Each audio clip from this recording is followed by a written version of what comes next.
Smartphones are getting involved every day. You buy a smartphone today with latest features and on the next day some other company release a new phone with better features. Especially in Asian market, we have so many companies competing with each other. And the perk of so many companies competing with each other is everyone want to be ahead of competition.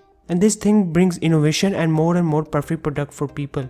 The company like Samsung, Xiaomi, Huawei, OnePlus, Vivo, Infinix and many more brands, which names never been heard in Western market, are competing with each other in Asia.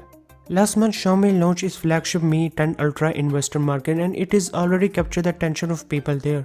But let's focus on Asian market. From the last 2 to 3 years, companies like Xiaomi and Realme dominating the mid-range in Asian market. And I believe these two companies succeed in mid-range, forced Samsung to introduce their M series for mid-range class. When you look at Xiaomi sub-brand Redmi and Poco, they release a new phone every month. Last month, Xiaomi sub-brand Redmi launched K30 Ultra with MediaTek 1000 chip. It is new and latest chip by MediaTek, and only 50 days later Realme not announced but now it is confirmed Realme is launching the Realme 7 series on September 3 in India. The series will include two kind of phones. One is Realme 7 and another one is Realme 7 Pro. As per source, Realme 7 would be the first phone in the world to feature all new Helio G95 chipset. Other features of Realme 7 are 6.5-inch LCD screen with 60Hz fresh rear Gorilla Glass 3 protection, 5000 mAh battery with 30W dart charging technology.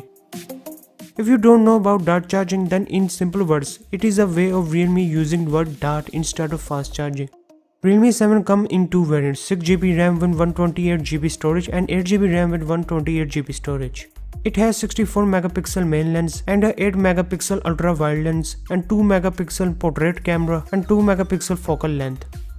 And on the front it will have 60 megapixel camera for selfies. The Realme 7 weight is 175 grams and it is rumored to run on Android 10. And its price start from $265.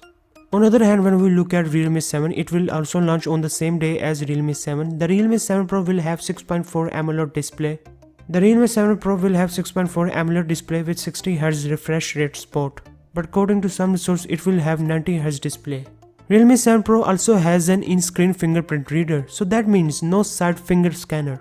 It will be fueled by Snapdragon 720 chip and will have two variants, 6GB RAM with 120GB ROM and 8GB RAM with 256GB respectively. Its 4500 battery will support 65W super dart charging. Realme 7 Pro will come out with 64 second generation lens and an 8 megapixel ultra wide lens and 2 megapixel portrait camera and 2 megapixel focal length. They are lined up in a rectangular setup on back, having a single LED flash keeping them company.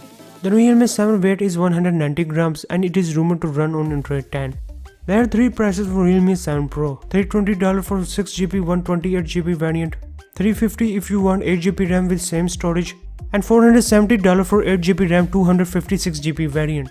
Just like how the Realme 7 is positioned against the Redmi K30 Ultra, the Realme 7 Pro will take the ring versus the Redmi Note 9 Pro. The Realme device will powered by Snapdragon 720G, the same chipset on the Redmi Note 9 Pro. Early report in mind, the Realme 7 Pro will expected to offer a 90Hz LCD, trumping the Redmi Note 9 Pro and which offer only a 60Hz panel. Redmi Note 9 Pro is considered the phone of the year for mid-range class. Now when Realme release its Realme 7 Pro, we will see whether it exceeds expectations or not. What do you think about Realme 7 and Realme 7 Pro? And which phone you will prefer, Redmi Note 9 Pro or Realme 7 Pro? Write down in the comment section below.